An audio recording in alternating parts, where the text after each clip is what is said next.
10 days before Thanksgiving, I heard my loving daughter planning to humiliate me in front of all the guests, declare me insane, and kick me out of my own home. Betrayal by blood is the worst wound. I silently changed my plans, turning her trap into my own. On November 27th, she called. "Dad, where are you? The guests are waiting." I laughed. "Look in my drawer."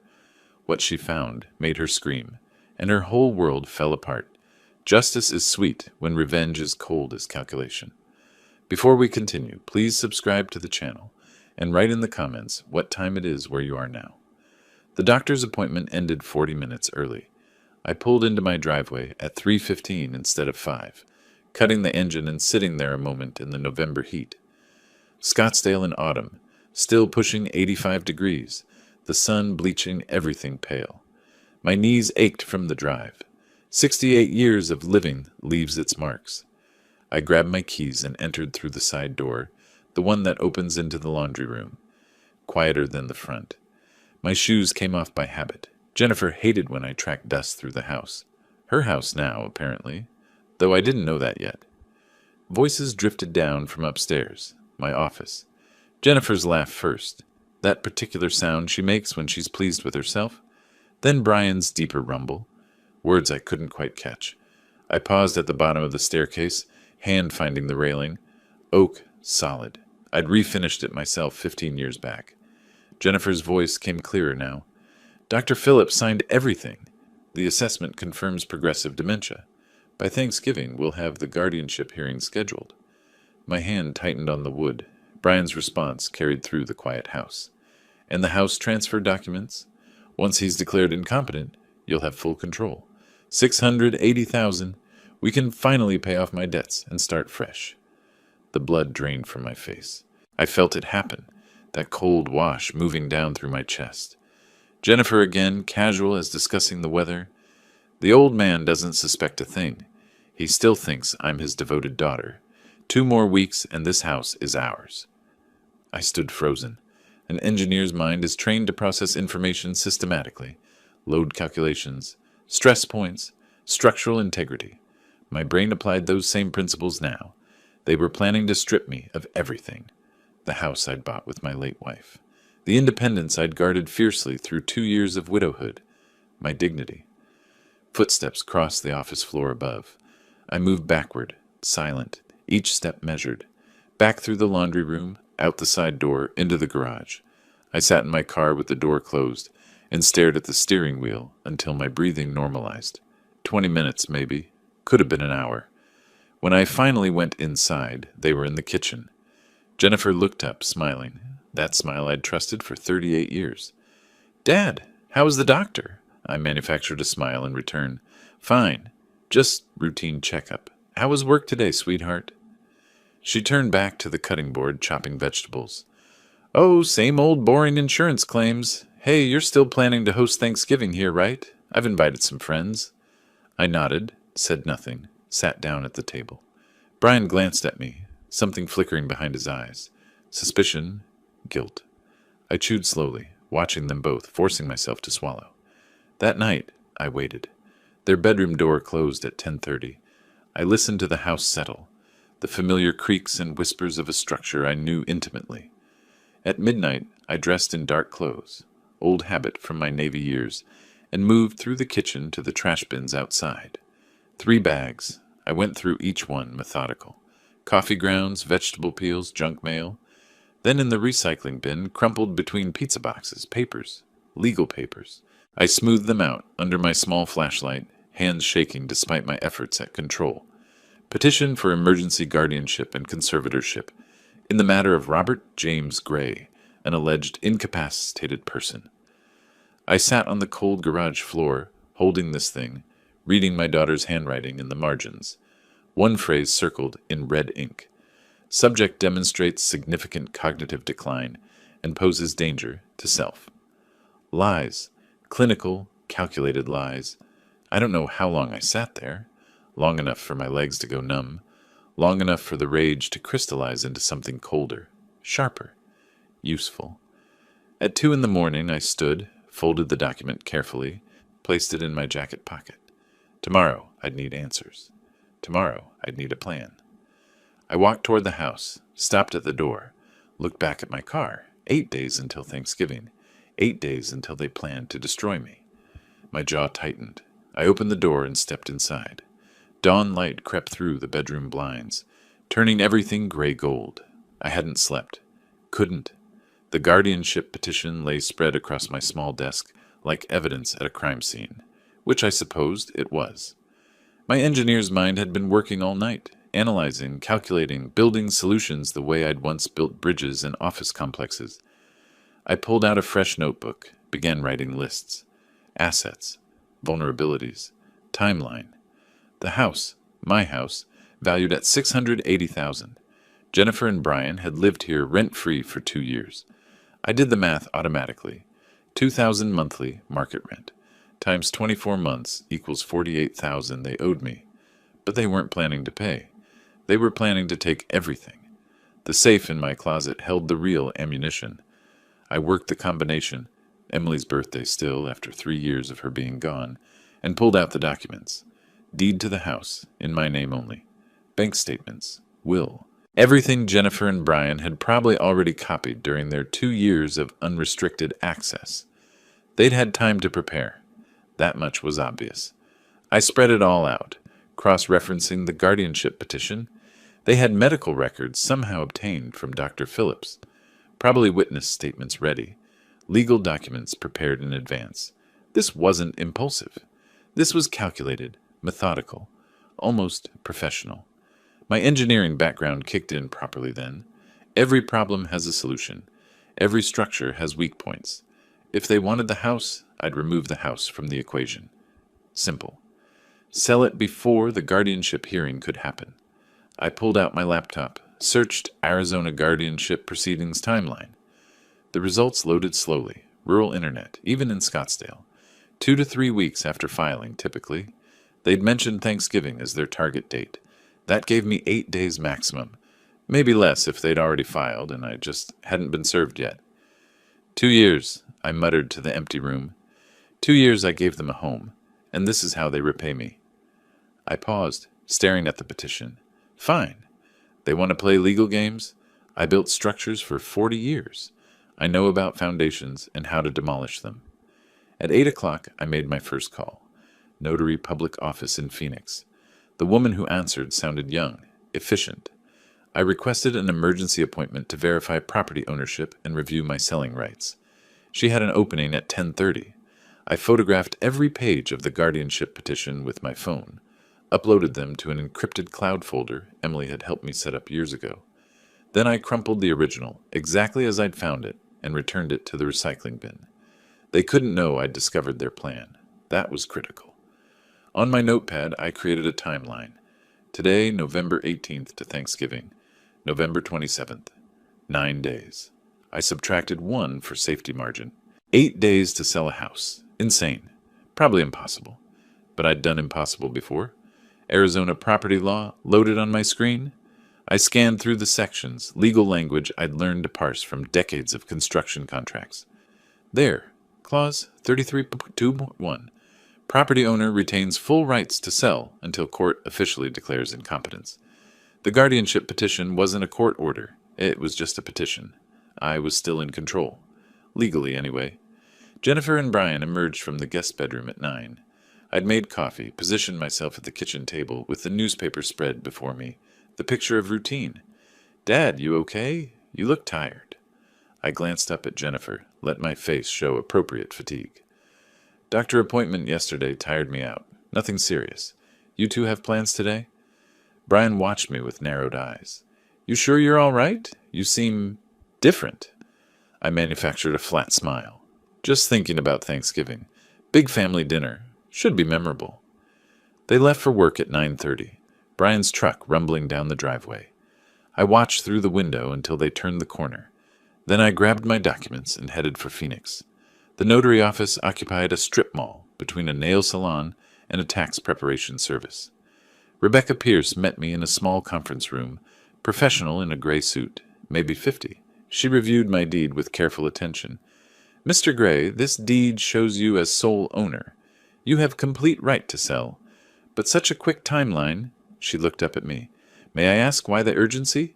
I chose my words carefully. Let's say I've learned my living situation is about to change. I prefer to control that change. Her expression shifted, concern breaking through the professional mask. If someone is pressuring you, no one is pressuring me. My voice came out firmer than intended. I'm making a choice. Can you recommend a real estate attorney who works fast and keeps quiet? She studied me for a long moment, then nodded slowly, pulled a business card from her desk drawer. Mark Jenkins, best realtor in Scottsdale for quick, discreet sales. Tell him I sent you. I took the card, felt its weight between my fingers. Embossed lettering, quality. Back in my car, I sat in the parking lot, phone in hand. 8 days. I dialed the number. 1 ring, 2 rings. Jenkins Realty, this is Mark. I took a breath. Mr. Jenkins, I need to sell my house, and I need it done before Thanksgiving. A pause. That's 9 days away. My voice was steel. I'm aware. Can you do it or not? Mark's voice still echoed in my head. I can have 3 serious buyers by tomorrow if the price is right. Tomorrow. The word tasted like possibility. I sat in the parking lot outside Rebecca Pierce's office building, staring at the business card she'd given me. Estate attorney, her note had said. Someone who understands urgency. The dashboard clock showed 3:40. Jennifer and Brian would not be home for 2 hours. Time enough. The office was small, second floor of a converted brownstone. Rebecca met me in the conference room, younger than I'd expected, maybe 40, sharp eyes behind frameless glasses. I spread the photographed guardianship documents across her table. She read in silence, her expression darkening with each page. Finally, she looked up. Mr. Gray, this document claims you have advanced dementia. Wander at night. Forget to eat. It's signed by a Dr. Phillips. Did you ever see this doctor? Never met him. The words came out harder than intended. But he signed papers saying I'm incompetent. How is that legal? It's not. It's fraud. She tapped the petition. But proving that takes time they're not giving you. I leaned forward. What's my move? Legal move? Rebecca didn't hesitate. Sell everything, today, tomorrow at latest, convert to liquid assets, disappear the house from under them. It's yours. You have every right. She photographed each page, building her own file, promised absolute confidentiality. Then she had me sign something. Limited power of attorney, she called it. Insurance policy if Jennifer moved faster than expected, if I became unavailable. The word hung in the air between us. How narrow is my window? I asked. She pulled up court filing records on her laptop, scrolled through recent submissions. No petition filed yet with the court system. They're probably waiting until after Thanksgiving to ambush you. She looked at me over the screen. That gives you maybe 10 days. Maximum. 10 days. Less than 2 weeks to dismantle a lifetime. I called Mark Jenkins from Rebecca's office, put him on speaker. Mr. Gray. His voice filled the small room. Good timing. I already have an interested investor from California. Cash buyer, wants quick close. He'll pay full price, $680,000 for speed. Can you be ready? Rebecca nodded at me. You have it, I said. Send the papers. I'll sign today. Your daughter lives with you, correct? Does she need to sign? The deed has one name on it. Mine. She signs nothing. After the call, Rebecca handed me a folder. Everything you need. Sale authorization, new account numbers, my direct line. Keep this hidden. I took it, felt its weight. Not just paper. Power. My power. For 2 years I'd been the confused old man in their story. Now I was rewriting the ending. My next stop was a bank I'd never used before. Chase, 2 towns over in Mesa. Not my usual Wells Fargo, where Jennifer probably had contacts. The manager set up a new checking account, arranged for wire transfer of sale proceeds. I made sure Jennifer's name appeared nowhere. When I pulled into my driveway at 5:15, everything looked normal. I parked in my usual spot, entered through the front door, called out, "I'm home," the way I always did, hung my keys on the same hook. Jennifer appeared from the kitchen. "Dad, where were you this afternoon? I tried calling." I'd rehearsed this. Phone died. I was at the library, then drove around, thinking about Thanksgiving menu. You still want to do turkey here? Her shoulders relaxed. Of course. I've invited the Hendersons, the Morales family, maybe 10 people total. You don't mind, right? This house loves a crowd. Your mother always said that. I paused, let the memories sit between us. Let's make it a real celebration. She smiled, came over and hugged me. It will be, Dad. It really will be. I saw the lie in her eyes, said nothing. That night, I lay in bed, hearing their muffled voices through the wall. Planning. Always planning. My phone vibrated, text from Mark Jenkins. Inspection scheduled tomorrow, 10 a.m. Buyer's attorney drafting contracts. You'll need to be available to sign by noon. I typed back. I'll be there. Deleted the message. Deleted the entire text thread. Stared at the ceiling. Tomorrow the house went on the market. Tomorrow their whole plan crumbled. But they couldn't know. Not yet. Footsteps in the hallway. Jennifer, walking past my door. Probably checking if my light was off. I closed my eyes, breathed steadily, regular. The footsteps paused outside my room, then continued. My eyes opened in the darkness. Character count, 5 to 36, including spaces. Part 4, playing blind. My alarm didn't wake me. I'd never slept. Every hour I'd checked my phone. Nothing from Mark, nothing from Rebecca, nothing to indicate problems. At 7, the shower started running in Jennifer's bathroom. Normal morning routine. Brian's alarm clock buzzing through the wall. Everything ordinary. Except today, strangers would walk through this house, inspecting what Jennifer thought she'd inherit. I dressed carefully, button-down shirt, decent slacks. Not too formal, not suspicious. Just a man with morning errands. I needed to be gone before 10. In the kitchen, I made breakfast. Toast, eggs, coffee. Jennifer came down at 7:30, already scrolling through her phone. Morning, sweetheart. Big plans today? She barely glanced up. Work until 3, then grocery shopping for Thanksgiving. You? Errands in town. Maybe lunch with old colleague from the firm. I buttered my toast slowly. Tom Bradley? You remember Tom? We worked the Henderson Tower project together. She wasn't listening. At 9:40, I met Mark Jenkins at a coffee shop 3 blocks from the house. The inspector sat with him, middle-aged guy with a clipboard, professional demeanor. I handed over my house key, reviewed the inspection checklist, signed preliminary agreements. Buyer loves the neighborhood, Mark said. Deal is solid. He's motivated. Good. I watched the inspector head toward his truck, toward my home. Keep it quiet. Always do. By noon, I sat in Mark's office signing the final documents. Purchase agreement, disclosure forms, transfer authorization, closing statement, $680,000. Close date, November 25th, day before Thanksgiving. Wire transfer to my new Chase account. Mark looked at me across his desk. You're sure about this timing? Completely sure. Each signature felt like a strike against Jennifer's plan. At Chase, the manager processed my wire transfer details, helped me open a safe deposit box. I moved my emergency cash from the old box at Wells Fargo, also deposited something I'd created last night, a fake will. Typed on my old typewriter, coffee-stained paper, deliberately shaky signature I'd practiced until it looked authentic. I leave my entire estate, including house and all assets, to my beloved daughter Jennifer. Dated 3 years ago. Placed prominently in my home safe where she'd find it. Let her think she'd already won. This is quite a large wire transfer, the manager said. $640,000 after fees. Are you sure you want it all in checking? We have investment options. Checking. I need immediate access. I met his eyes. And I need this account completely separate from my previous accounts. New statements to a P.O. box, not my home address. He nodded slowly. Didn't ask why. I drove past my house at 2. The inspector's car sat in the driveway, Mark's vehicle beside it. I circled the block twice before parking down the street, waiting. They left at 2:30. I waited another 15 minutes, then headed home. Jennifer was in my study when I walked in. Going through my desk drawers, she jumped when she heard me. Oh, Dad, I didn't hear you come in. I was just... She gestured vaguely at the desk. These Thanksgiving invitations need stamps, and I thought you kept them here. I saw papers move slightly, filing cabinet ajar. Stamps? No, honey, I keep those in the kitchen. 3rd drawer down, always have. Don't you remember? Right, of course, too quickly. Just forgot. I'll check there. I watched her closely. Were you looking for something else? You seem nervous. Fake laugh. No, just busy. So much to plan.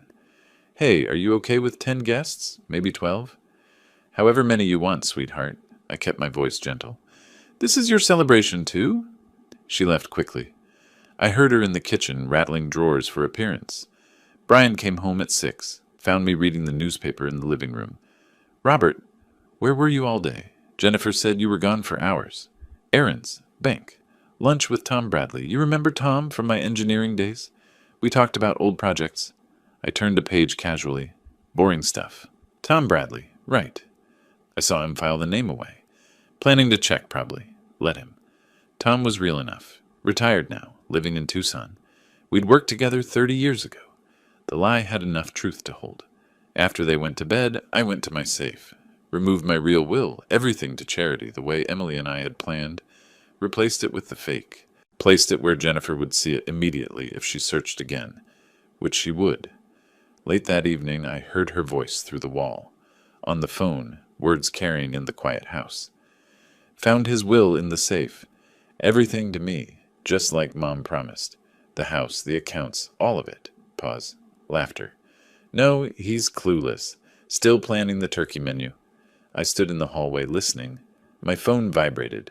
Text from Mark Jenkins. Closing confirmed. Wednesday at 2 p.m.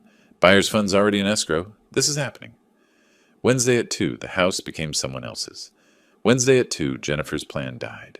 But tonight, she was celebrating her inevitable victory. I typed back, "See you Wednesday." Deleted it. Walked toward my room. Past Jennifer's door. Her voice again. By Friday, we'll have him declared incompetent. The attorney said it's a formality. My hand tightened on the doorknob. Friday. They were moving faster than I'd thought. I stepped into my room. Closed the door silently. Tomorrow was Sunday. Monday, Thanksgiving prep. Tuesday, last-minute details. Wednesday. Wednesday changed everything. I hadn't turned on the lights. Moving through pre-dawn darkness like a ghost in what was no longer my home. 2 suitcases waited by my bedroom door. Clothes, documents, photos of Emily, the essentials of a man who'd learned to travel light. The closing happened Wednesday. The wire transfer hit my account Thursday morning. $640,000. Clean. Final. Irreversible. Now came the hardest part, walking away. I checked my watch. 5:47. Jennifer and Brian wouldn't wake for another hour. Plenty of time. The suitcases felt lighter than expected as I carried them downstairs. I paused at the bottom, listening to the house settle around me. Every creak familiar. 40 years of memories in these walls. The banister Emily had wanted replaced. The hardwood floors we'd refinished together. The kitchen where Jennifer took her first steps. I filed the memories away. Kept moving. My study waited in darkness. I opened the desk drawer, the one Jennifer had searched twice this week, and placed an envelope inside. On it, written in clear block letters, "Jennifer, read this." Inside, the note I'd written by lamplight an hour earlier. You wanted documents? Here's the only one that matters. Purchase agreement, November 24th, 2024. The house is no longer mine, which means it's not yours either. I hope your Thanksgiving plans work out exactly as you designed them. The father you wanted to declare insane. I'd attached a copy of the sale contract. Dated, signed, notarized. Before sealing the envelope, I photographed everything with my phone. Insurance, evidence, proof of my state of mind at this moment. Calm, rational, deliberate. At 6:15, I loaded the suitcases into my trunk, started the engine, let it warm. Looked back at the house one final time. Dark windows, silent walls, the porch light Jennifer had forgotten to turn off last night. I backed out of the driveway, didn't look in the rearview mirror. Phoenix was still sleeping when I reached downtown. The Hilton Garden Inn desk clerk looked surprised to see anyone checking in at 7:30 on Thanksgiving morning. "That's unusual," she said, cheerful despite the early hour. "Family gathering later?" I managed a slight smile. "Something like that. Though I won't be attending, which is exactly the point." She looked confused, but maintained her professionalism. "Well, enjoy your stay, Mr. Gray." "How long will you be staying, sir?" "As long as it takes." I paid cash for 3 nights up front. The room was standard. Desk, chair, bed, window overlooking the city. I unpacked methodically. Hung clothes in the closet. Arranged medications on the bathroom counter. Plugged in phone charger. Set up a temporary command center on the desk. Rebecca's number on speed dial. Bank statements in folder. List of next steps. At 9, I called Rebecca Pierce. It's done. I'm out. The note's in the desk. She'll find it when guests start arriving, and she wonders where I am. Robert, are you safe? Her voice carried concern. Do you need anything? I'm fine. Better than fine. I looked out at the Phoenix skyline. For the first time in 2 years, I'm in control of my own life. The morning crawled by. I sat by the window, watching Thanksgiving traffic build, families heading to dinners, people carrying pies and casserole dishes, normal holiday rhythms. At noon, I stared at my phone, knowing what was coming, the call, the discovery, the explosion. Part of me wanted to turn it off, disappear completely, but no. I needed to hear it. Needed to hear the moment she realized everything she'd plotted for had vanished. My finger hovered over the power button, then pulled back. Let it ring. Let her panic. Let her understand what betrayal feels like from the other side. At 2:03, the phone lit up. Jennifer Mobile. I let it ring 4 times before answering.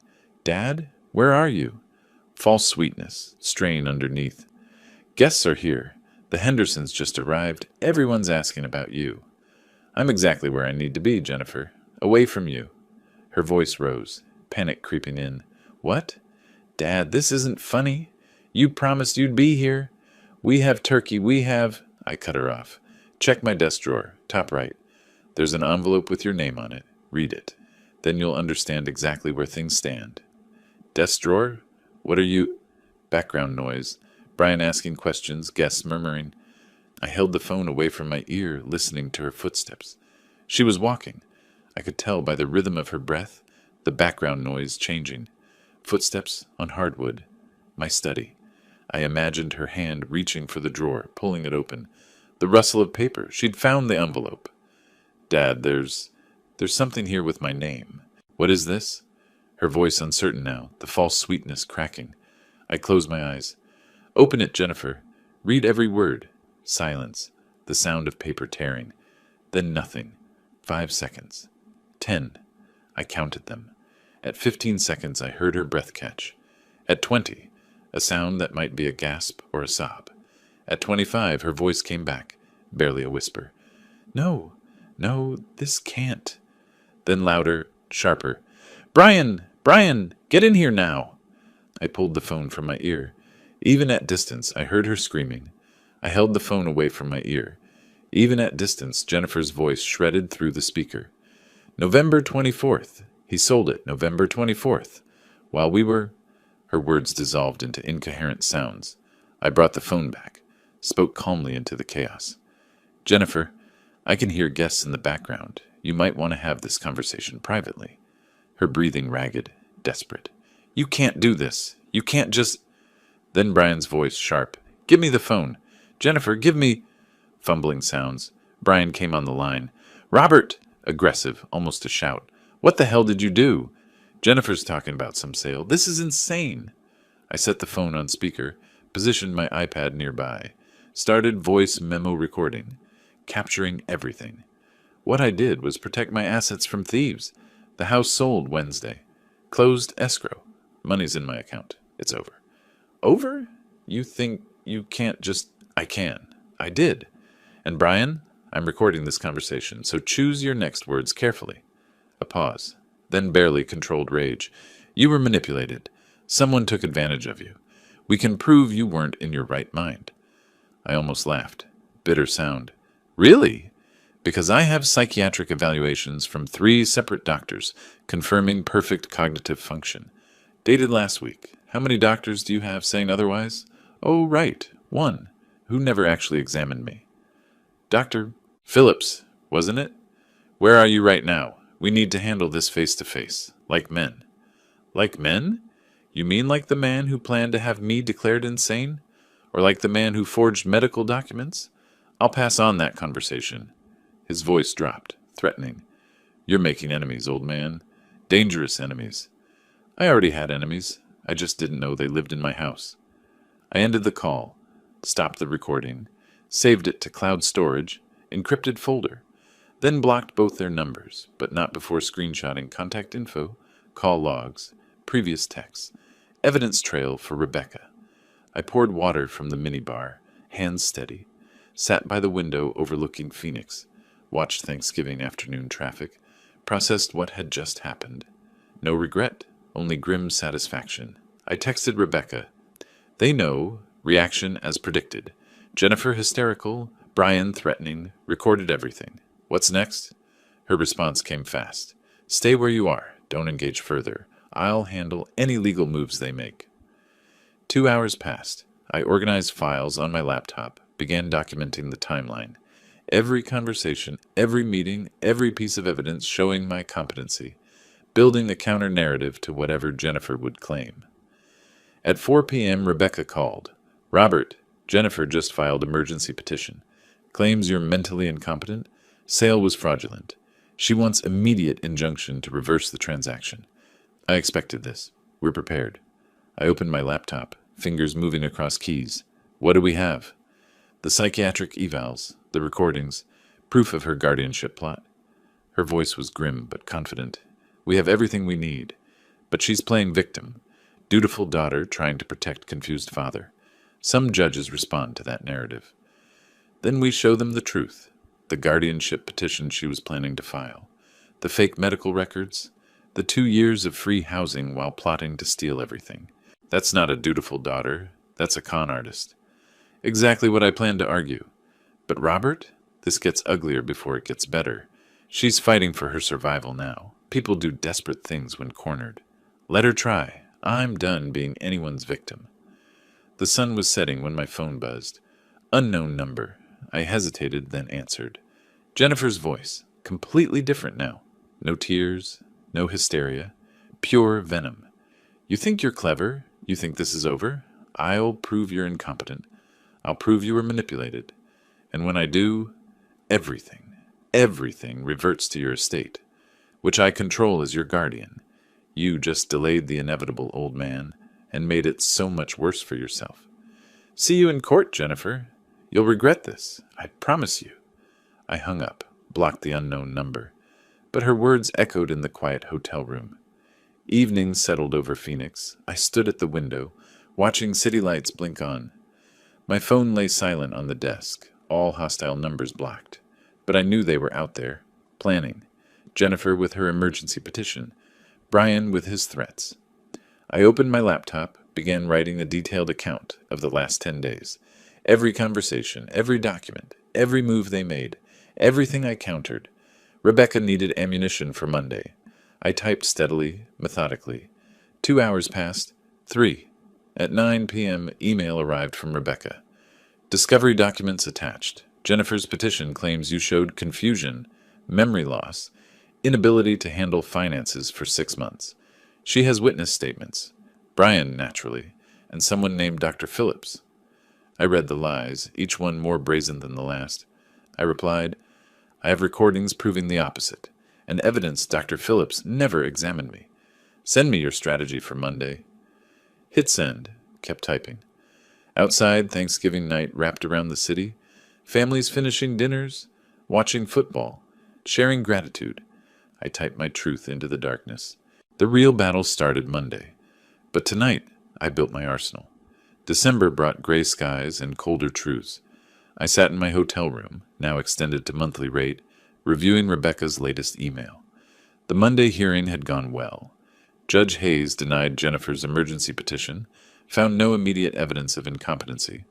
But Jennifer wasn't done. She'd hired Marcus Webb, a lawyer known for aggressive tactics and questionable ethics. Rebecca's email outlined their new strategy. They're requesting full psychiatric evaluation, court-ordered. They claim your behavior, selling house suddenly, disappearing on Thanksgiving, proves mental decline. Judge Hayes granted the evaluation. You're scheduled for January 15th. I spent December preparing, met with 3 independent psychiatrists, underwent cognitive testing, memory assessments, personality inventories, each confirmed. Perfectly sound mind, no dementia, no impairment. Rebecca collected the documentation, building our fortress.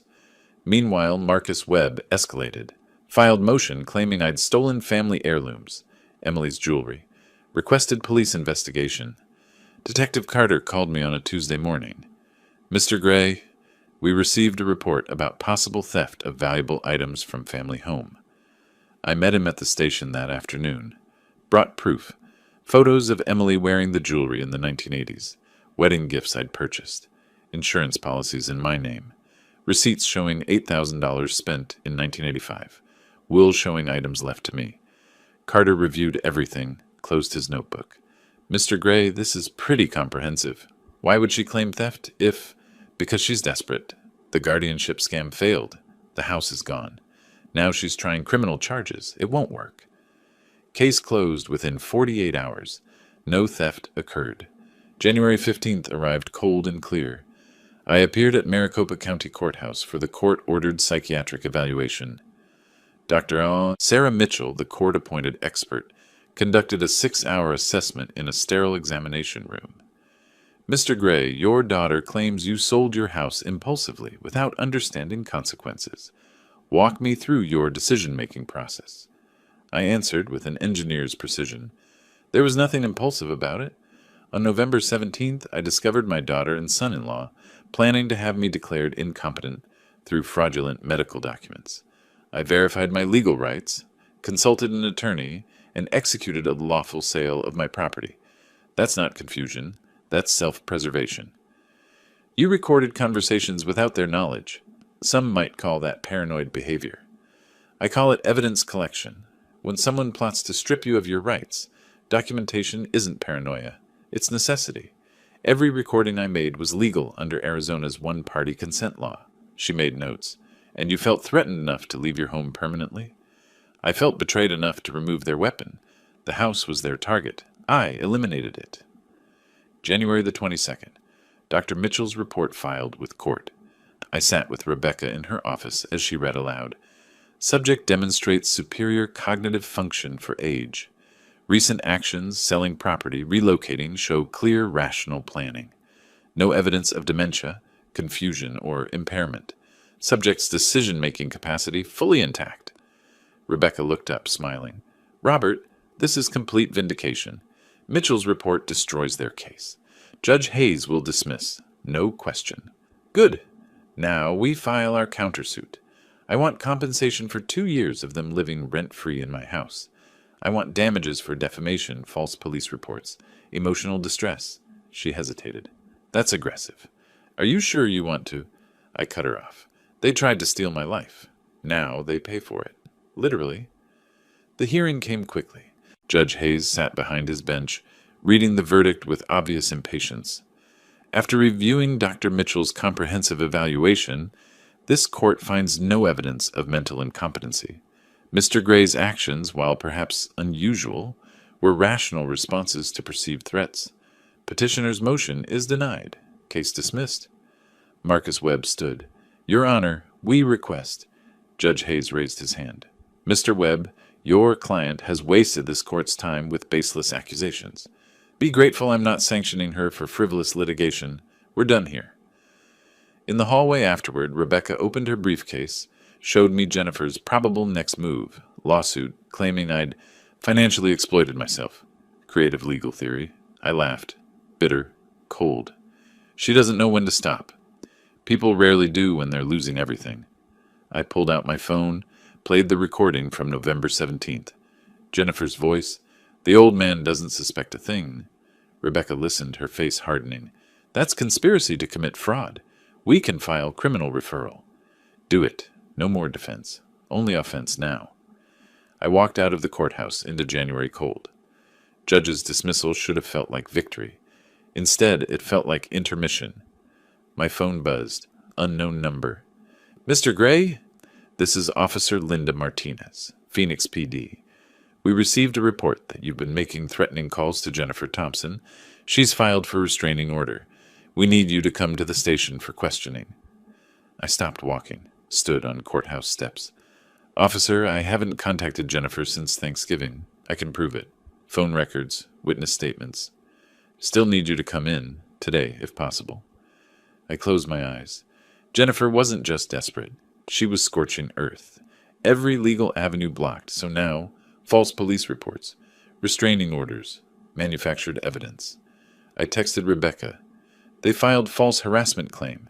Police want statement. Her reply came instantly. Don't go alone. I'll meet you there in 30 minutes. And Robert, time to destroy them completely. I looked at that message. Time to destroy them. Yes, it was. Officer Martinez led us to the interview room. Sterile white walls, metal table, recording equipment. Rebecca set her briefcase down with deliberate calm. I sat across from Martinez, hands folded. Mr. Gray, Martinez began, Jennifer Thompson claims you've called her 17 times in past 2 weeks. Left voicemails with threats. She's requesting emergency restraining order. Rebecca slid paper across the table before I could speak. Officer, here are Mr. Gray's phone records from AT&T. 0 calls to Jennifer Thompson or Brian Thompson since November 27th. 0 texts. 0 contact of any kind. Martinez studied the records. Her expression shifted. Professional skepticism to bureaucratic irritation. Someone was wasting her time. Ms. Thompson claimed 17 calls. These records show 0. She gave us specific dates. January 8th, 9th, 12th. Your phone didn't contact her number once. Rebecca's voice was professional ice. Because her claims are fabricated. This is the 3rd false accusation against my client. Theft, harassment, and previously, mental incompetence. There's a pattern here. Martinez looked at me. Mr. Gray, you're free to go. And for the record, I hate when people waste department resources on personal vendettas. The investigation collapsed within hours. Hotel security footage showed I'd never left Phoenix during alleged threatening visits. The hotel manager confirmed my whereabouts. Martinez noted in her report, complainant's allegations demonstrably false. No evidence of harassment. Recommend no charges. Rebecca requested a copy for court records. Evidence of malicious prosecution. February 1st, Rebecca filed my countersuit in Maricopa County Superior Court. $50,000 damages for defamation and emotional distress. $48,000 compensation for 2 years unpaid rent. Market rate $2,000 monthly. Criminal referral for medical document forgery. Brian panicked when served, called me directly, bypassing attorneys. Robert, let's be reasonable. We both made mistakes. You sold the house. Fine, that's done. But this lawsuit? It'll bankrupt us. $20,000, that's everything we have. Take it, and let's end this. I recorded the call. Everything you have. That's interesting, Brian, because 2 months ago you thought you'd have $680,000. My house, my money, my life. Now you're offering me $20,000 like it's a favor? We were wrong, okay? Is that what you want to hear? We were wrong. No, what I want is exactly what I'm getting. Justice. See you in court. March 15th, the hearing. Judge Sharon Morrison presided, reviewing evidence I'd assembled over months. Timeline on poster board showing the 2-year plot. Authenticated documents proving forgery. Recordings demonstrating premeditation. Psychiatric reports confirming my competency. Mr. Gray, I've reviewed your evidence, Judge Morrison said. 2 years of free housing while planning to defraud you of property. Fabricated medical documents. False police reports. This court finds defendant's conduct egregious. Marcus Webb attempted defense. Your Honor, my clients were concerned about Mr. Gray's welfare. Judge Morrison cut him off. Counselor, your clients forged a doctor's signature. That's not concern. That's fraud. Potentially criminal fraud. Rebecca presented our case systematically. Your Honor, defendants exploited Mr. Gray's generosity. Lived rent-free, market value $2,000 monthly, 24 months, $48,000. Then attempted to steal his primary asset through fraudulent guardianship. We're seeking compensation plus damages. Compensation is clearly warranted. Mr. Gray, you provided housing, utilities, support for 2 years? I stood, clear voice. Yes, Your Honor, because Jennifer is my daughter. I thought I was helping family. I didn't know I was housing thieves. Judge Morrison delivered the verdict. Judgment for plaintiff Robert Gray. Defendants Jennifer Thompson and Brian Thompson jointly and severally liable. $48,000 unpaid rent. $50,000 emotional distress damages. Total, $98,000. Additionally, I'm referring the forged medical documents to the district attorney for criminal investigation. We're adjourned. Jennifer stood, shaking. Your Honor, we don't have. Then you'll arrange payment plan or face collections. Should have considered that before committing fraud. Next case. In the courthouse hallway, Rebecca and I stood by the window. Through the glass, Jennifer and Brian argued, silent behind the barrier, but body language screamed. Brian gesturing wildly, Jennifer crying, Marcus Webb walking away, washing his hands of them. They'll file bankruptcy, Rebecca said. You won't see that 98,000. I don't need the money. I needed them to lose, completely. And they have. She studied my face. You know this destroys them. Their credit, their reputation, their marriage, probably. I watched Jennifer through the glass. They tried to destroy me first. They just did it quietly, with smiles and medical forms. I did it legally, in open court. The difference is, I won. Outside, March wind carried last traces of winter. I stood on steps where, months ago, I'd received that call about false harassment charges. Now, judgment in hand. $98,000 Jennifer and Brian didn't have. Rebecca touched my arm. You won, completely. But Robert, they're not done being your problem. Bankruptcy proceedings, possible criminal charges for the forgery, they'll be in the system for years. You'll be connected to this mess for... My phone buzzed. Text from unknown number. Photo attachment, Jennifer and Brian's house. For sale sign in yard. Message below. Lost our home. Lost everything. Hope you're happy. This isn't over. I showed Rebecca. She frowned. That sounds like a threat. We should... I deleted the message. Let them threaten. Let them flail. They have nothing left to hurt me with. I'm free. They're buried. That's enough. I started down courthouse steps. Behind me, Rebecca called. Where are you going? I didn't turn back. To find a house. In Sedona, maybe. Somewhere peaceful. Somewhere far from people who lie with smiles. I reached the bottom step. Kept walking. The war was won. Time to build something new. April arrived with brutal clarity. I sat in my Sedona rental, modest one-bedroom, mountain views, temporary shelter, while I searched for permanent home. Reading the bankruptcy filing Rebecca forwarded. Jennifer and Brian. Chapter 7. Total liabilities. $340,000. Assets. Virtually nothing. The $98,000 judgment I'd won sat atop their debt pile like a crown on ruins. Rebecca's email, they'll discharge most of it. You might recover 10 cents on the dollar, maybe less. Want to object to the filing? I typed back. No. Let them drown. The money had never been the point. Mid-April brought another update from Rebecca. Jennifer's employer, the insurance company, had terminated her. Court records became public. Company policy prohibited employees involved in fraud investigations, even civil cases. Jennifer filed for unemployment. Denied. Termination was for cause. Early May, Brian's consulting business collapsed. Clients discovered his court history through public record search, canceled contracts.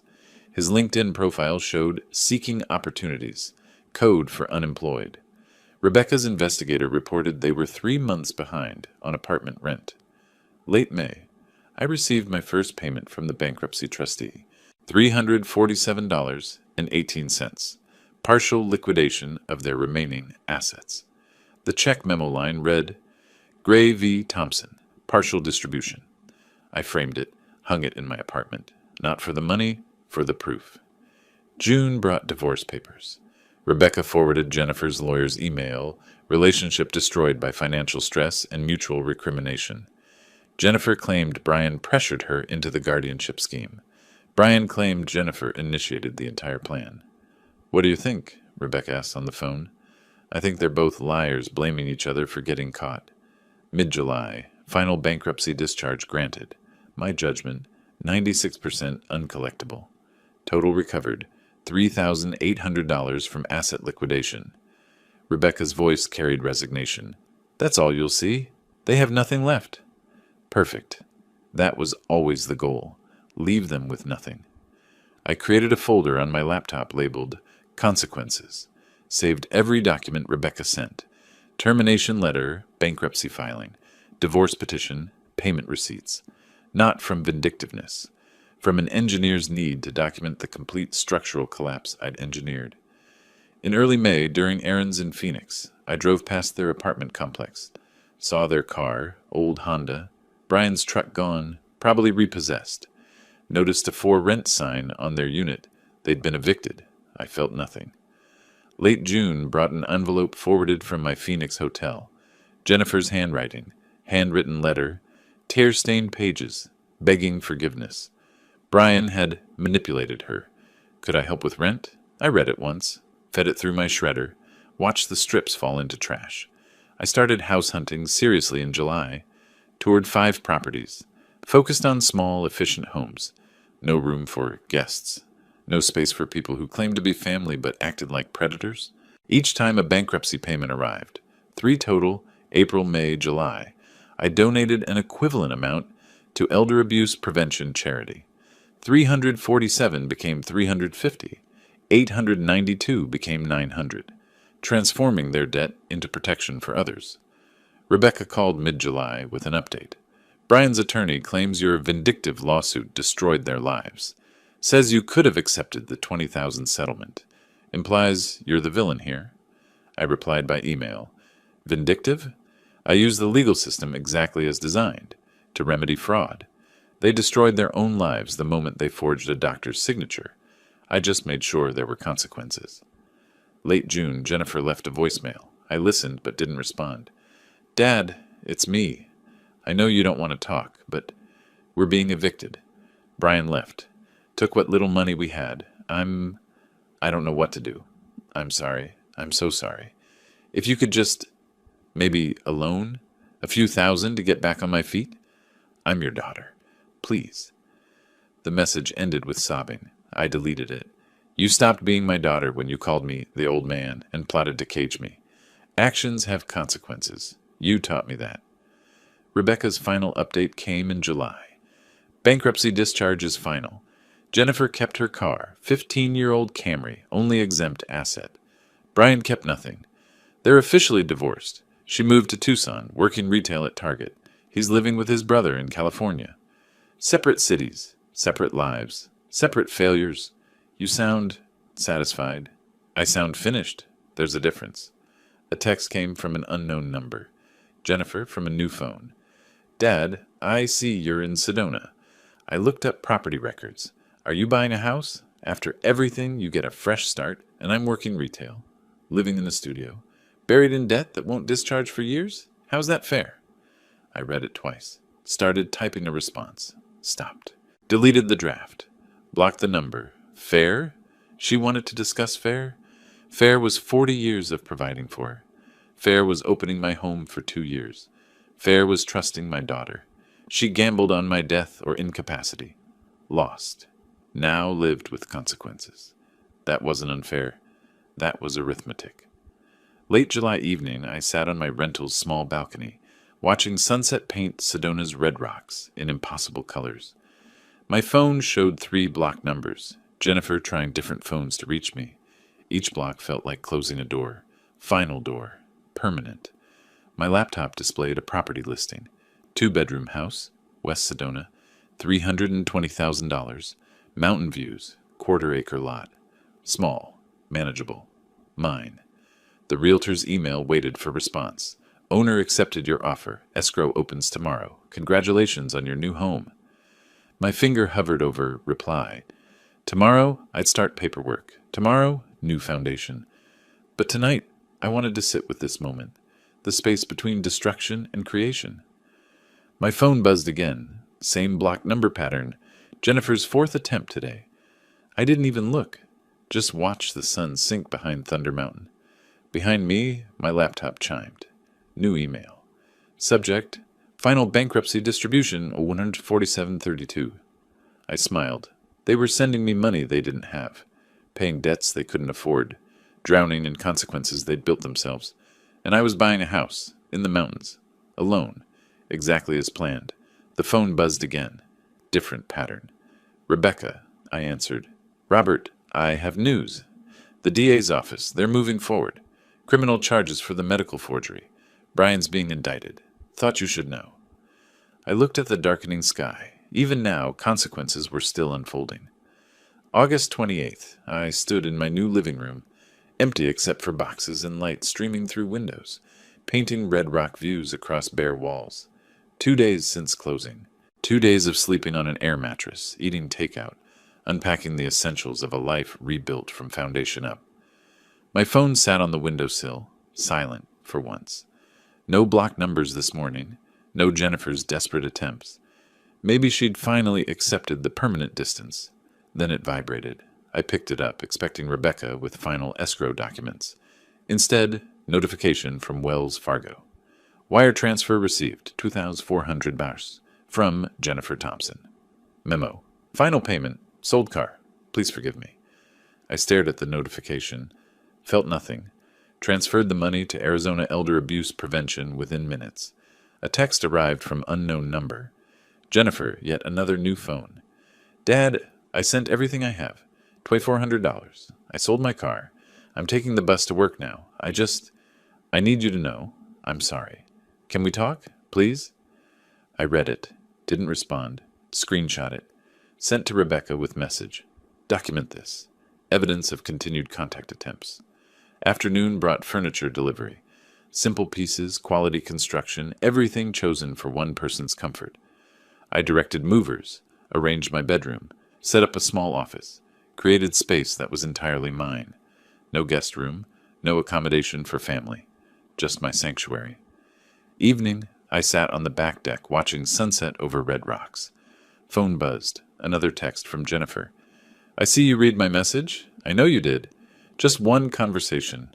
I'll drive to Sedona. Please, Dad, I'm your daughter. My thumb hovered over a block contact button. I pressed it, then went into phone settings, blocked all unknown numbers, created whitelist, Rebecca Doctor, utility companies, contractors. Everyone else, silence, then deleted Jennifer's contact entirely. Name gone, numbers gone, erased. I called Rebecca that morning. She sent $2,400, sold her car, wrote, "Please forgive me" in the memo line. Rebecca's voice was gentle. Robert, that's significant sacrifice. She's working retail, has no car now, probably walking or busing to work. Maybe she's genuinely... I cut her off. Genuinely sorry she got caught. Genuinely sorry she lost. Not genuinely sorry she tried. I'm donating it to Elder Abuse Prevention. Let it protect someone else. You're sure? Last chance to build a bridge. I'm not in the bridge business anymore. I build walls now, strong ones. The furniture delivery guy was cheerful, setting up my couch. Nice place. You retiring here? Family nearby? I arranged cushions. Retiring, yes. Family? No, just me. Solo living, freedom, right? No one telling you what to do. I managed a slight smile. Exactly. No one taking what's mine, either. At sunset, standing on my deck, I read Jennifer's text, aloud to myself. I'm your daughter. Present tense, as if that's still true. As if signing fake medical documents, plotting guardianship, stealing 2 years of my life, as if none of that severed the relationship permanently. I deleted the contact. You were my daughter. Past tense. You chose to end that. I'm just honoring your choice. Rebecca called that evening. Robert, Brian's indictment came through. 2 counts. Forgery, attempted fraud. Trial probably next spring. Jennifer might be called as witness. Will you attend? No, I don't need to see him in handcuffs. The legal system is handling it. I'm done watching them suffer. I'm not interested in their pain, only my peace. So this is really over? You're closing this chapter? I closed it when I blocked her final number. Now I'm just living the epilogue.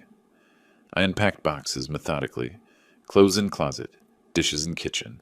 Photos of Emily on the mantel, but no photos of Jennifer. I'd removed her from the narrative of my life, visually and emotionally. Set up my home office. Laptop on desk facing window view. Files organized. Rebecca's number on speed dial. Legal documents in fireproof safe. Maintaining structure. Maintaining control. Maintaining victory. I walked the property boundary at sunset. 1/4 acre of red rock landscape. Pinon pines. Silence. Felt weight lifting from my shoulders. This was the first home in 5 years that was truly safe. No plotters. No predators. No family pretending love while planning theft. One final symbolic act. I took the old house key from Phoenix, kept in my pocket since November, walked to the deck edge, and threw it into the canyon below. watched it disappear into brush and rock. Last physical connection to the betrayal, gone. My phone buzzed one final time. Jennifer from yet another number. Dad, please, I'm begging. I have nothing. No car, no savings, no family. You're all I have left, one chance. That's all I ask. I read it, felt the pull, old instinct, father protecting daughter, then remembered November 17th, her voice saying, the old man doesn't suspect a thing. Remembered the fake medical papers. Remembered 2 years of lies. I didn't block this number. Instead, typed my response, first direct message to Jennifer in 9 months. You have exactly what you built, so do I. The difference is, I built mine on truth. Goodbye, Jennifer. Sent it. Immediately blocked the number. Turned off the phone completely. Stood on the deck. Breathed. It was finished. The sun dropped behind Thunder Mountain, taking the last light with it. I stood on my deck, my house, my life, watching stars emerge over red rock spires. Somewhere in Tucson, Jennifer was probably crying. Somewhere in Los Angeles, Brian was probably meeting with his criminal attorney. I felt nothing about either scenario. Not satisfaction, not pity. Nothing. They'd become strangers. Expensive strangers who'd taught me valuable lessons about trust and consequences, but strangers nonetheless. My phone stayed off. Would stay off until morning, maybe longer. In the kitchen, boxes still needed unpacking. In the bedroom, pictures needed hanging. In the office, files needed organizing. All of it, mine to handle. Mine to build. Mine to protect. No one to betray me. No one to plot against me. No one to call me the old man while forging documents with my name. I walked inside, locked the door, set the alarm, new system, new codes. No one else had access. Stood in the center of my empty living room, listening to the silence. Perfect silence. Tomorrow, I'd unpack more boxes. Next week, I'd explore Sedona trails. Next month, maybe join a woodworking class. The future stretched ahead. Mine to design, mine to build, mine to live. I'd started this story as a victim, ended it as an architect. They'd tried to bury me in paperwork and lies. Instead, I'd buried them in consequences and risen above the wreckage. The war was over. I'd won. Not because I'd destroyed them, though I had, but because I'd built something they could never touch, a life without them. I turned off the lights. The house settled around me. Safe, secure, silent, mine. If you like this story, please like this video, subscribe to the channel, and share your impressions of the story in the comments. To listen to the next story, click on the box on the left. Thank you for watching.